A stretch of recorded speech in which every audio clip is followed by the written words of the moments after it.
So to get started on my reinforcement, I'm going to do what I normally do. If you've watched any of our previous videos, you may have seen that I like to use wood to mock up things because it's cheap. So here's the first piece of the puzzle. This will be made out of a 2x2 and then a 1x2 piece of metal tubing. It sits up on that shelf there. That's why I'm keeping this piece of the trunk floor out for now, and then we'll fill this back in, and then I'll be having plates on here, and I may come up on the top side too, just to make it a little stronger. I'm going to make stuff to go to the front side to tie all 4 of these points in where the subframe bolts to this panel, and also tie it to where the spring perch is and the shock tower.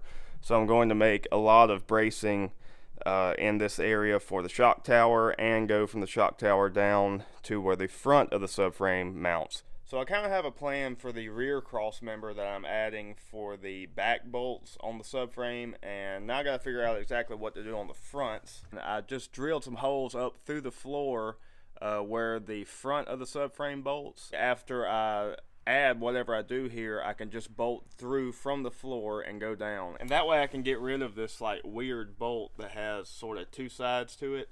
So where this screws into the chassis, I made a couple holes up through the floor, and you can see the holes came out right under these. I'm not even sure what these are for, so this doesn't really have a purpose right now, so I'm going to go ahead and cut it out. So the plan is to come off of my back cross member here, tie it together over the top of these. This is where there's some factory sort of rails running down in this area. So we'll weld to the top of it, and then come off of that to here, and then add a cross member running the length of the front too. And that should tie all of this together on the top side.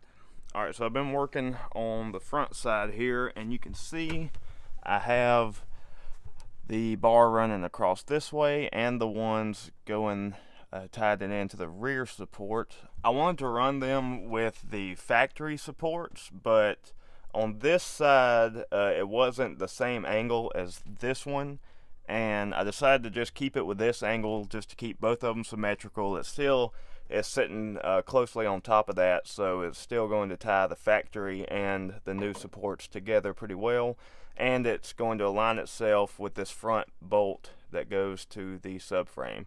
The next step is going to be to make this part, figure out what I want to do here to tie in the front bolt on the subframe to the new supports. It is kind of tricky though, because you got the back seats coming in here. This is right here, and there it pivots between these two and folds down. I'm going to keep my back seats in this car, so I got to make sure whatever I make here is not going to interfere with the back seat, especially it folding down. Alright, so I got a game plan for what I want to do here at the front of the subframe where it mounts. So I cut out a big square here where the floor is, and this is where that bolt comes through, and I'll just put a block here and put a piece of tubing down through it and weld the tubing to some square tube that I cut up to make this shape, and then I'll make sure it welds on both planes to this bar, and that way it'll be nice and strong, and all the force will come up into this structure. But after I cut this out, I did find some more cracks in this area. So this is like the inner structure that you can't see from the outside, so there's a lot of hidden cracks that were forming. So I'll have to weld all that up, probably add some extra seam welds here. Another thing too, on both sides you can see where it's been cut. That's where when I cut this panel out, I had to cut through this piece. This is the piece that is running on top here that comes in and folds down. So while I'm in here, I'm going to weld that up. That way it's all connected like it was from the factory. I also found some more broken spot welds all the way up here. This structure sort of supports the spring perch, so the perch is like right in this area, the middle of it. There's spot welds. You can see the welds here. Well, on the back side they're just broken loose, and it's hard to see, but there is a crack forming right there. And the same thing on the other side. The spot welds are breaking there. So if you have one of these cars and you found some spot welds breaking, you might want to check that area too. there's a lot of extra cracks that I keep finding the more I dig. So I'm thinking I've found most of them, and once I add all this structure, I should be good to go. So I went ahead and made these plates. That's going to add a little bit of strength to the floor where my new structure is going to be welded. So it's coming from where the frame rail sort of ends. It'll weld to it and then plate this whole area here. This plate is also where the X brace is going to start, so I'll have a bar coming from that shock tower to the other shock tower, and then I'll have an X brace going down to this part of the structure. I think the next step is going to be to weld those plates in, both the ones on the shock towers and down here at the spring perch, and that way I can get my actual measurements I need. Then I'll start fitting metal pieces in that are just like these wood ones. Alright, so I got the back part of my structure built. You can see this is 1 3/4 DOM, and inside there is where the bolt goes through. So I added a 1/2 inch bolt that goes all the way through from this down and will bolt the subframe up to the bottom of the floor. I also added a little piece of flat bar that runs along the back side of here, and that just makes it easier so I don't have to weld all the way under here. I can, when I weld this in, drop down here and weld it. It just makes it a lot easier to get to when I'm welding this to the car. I also have this completely ready to receive the front part of this. I've just got to finish that. I got all the cracks welded up, all this welded together. I cut this back a little so that I can add a piece that goes underneath and will weld to this bar that runs across this way. So I have most of the pieces ready for this front part. The only thing I have left to do is put these together. This is going to make the piece that goes where the front subframe bolts are. Of course, I have to make this to where the bolt can drop down through it. So I'll add a piece of tubing in here.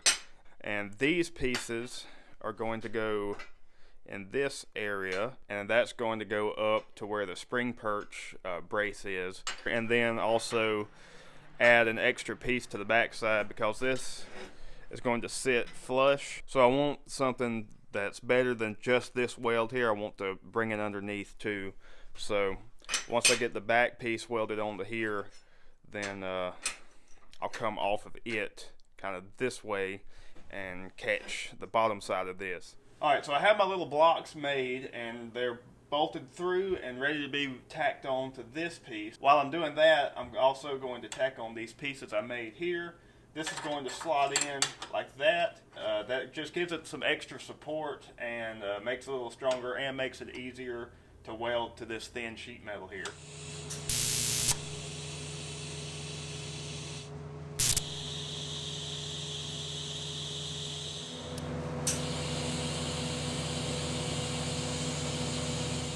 Alright, I got this piece all welded up now, and you can see I added in this piece here. That's what's going to help support this on the back side. So I'll let this cool off, and then I'll put it back in the car and tack it to the other piece that runs on the back side.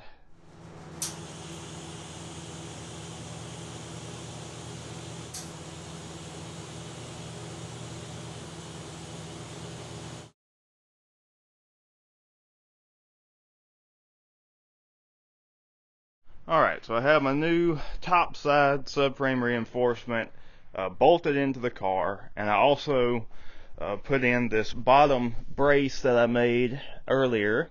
I got it in there just to make sure everything is true. I also went ahead and put down my galvanizing compound to use as a weld-through primer, and this will probably come out again before I get everything welded up, but I just want to make sure everything is fitting good. So the next step is going to be to do even more reinforcement with the shock towers and tie all this subframe reinforcement into the shock towers. So I went ahead and made a bar. This will go between the shock towers, and I went ahead and made it out of 1 3/4 DOM. So to make the subframe even stronger, we're going to tie everything into it. So the next step is going to be bars going from the shock tower to the front of my new reinforcement, and then we'll make an X brace back here.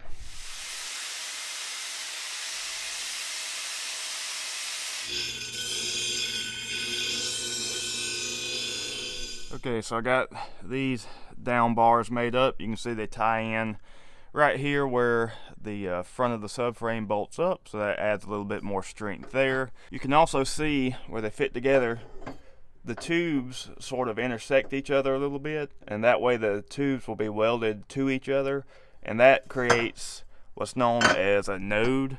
So if you can converge the tubes a little bit before you weld it to the chassis, that makes it a little bit stronger. So in building off of these nodes, I'm going to come down with my X brace and then tie everything in together and just make one big node right here at the shock towers.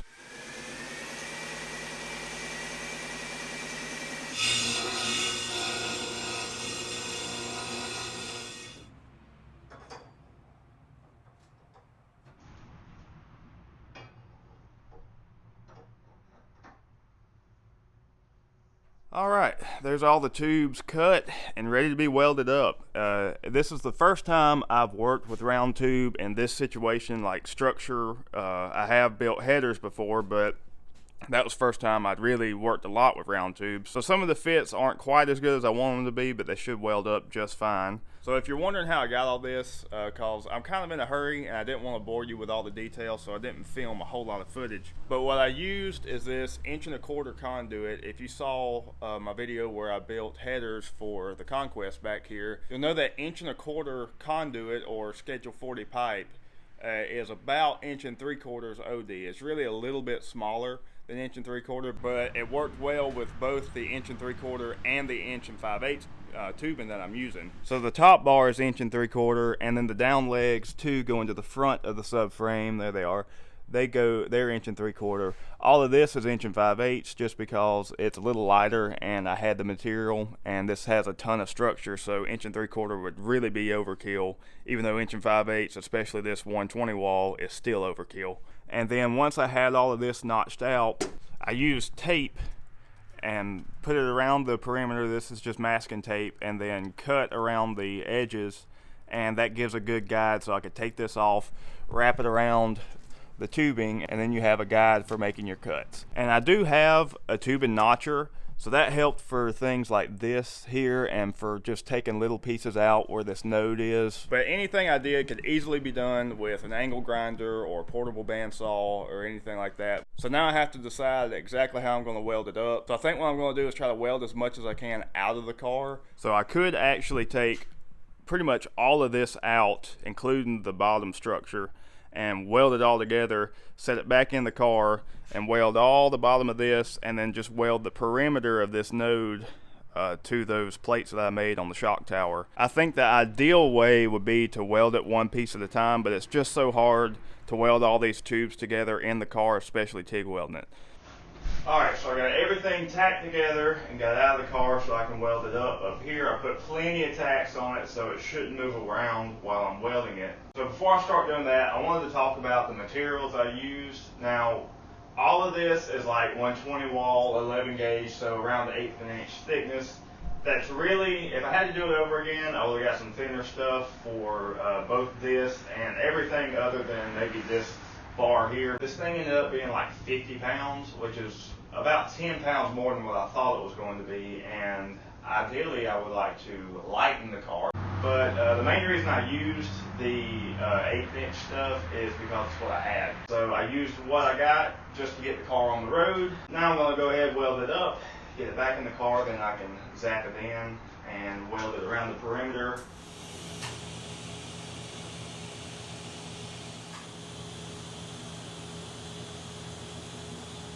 Alright, so I got everything on the bars and X brace and all welded up. Now it's time to just weld it to the car. And I'm just going to MIG in the bottom and then come in here with the TIG and finish that up. So it's looking pretty good. I had a few issues with my TIG welder. I think my pedal, the potentiometer in it's going out, so I didn't have any current control whenever I was welding. Despite that, I'm pretty happy with how it turned out. Now it's just time to weld it all in the car and paint it up, and we should be good to go.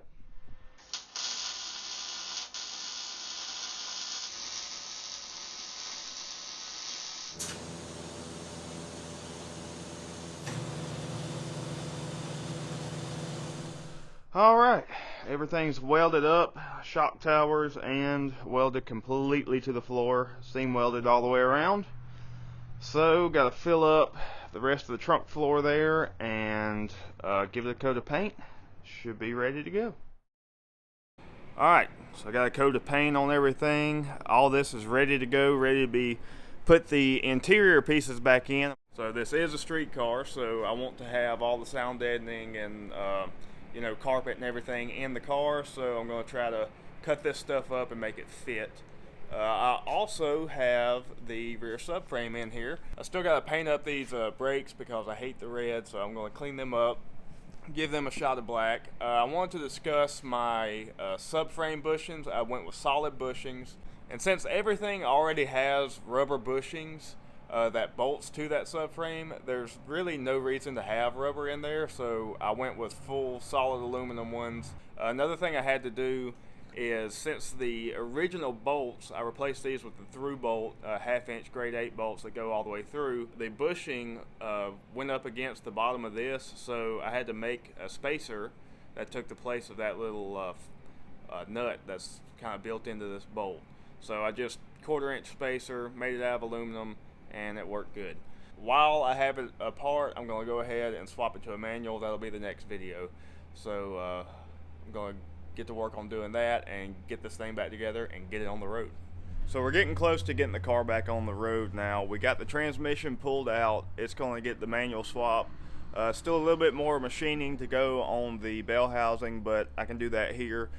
We took it over to Wesley's shop, or his dad's shop, and got the holes machined for the shifter detents, but all that's going to be in the next video, so keep an eye out for that.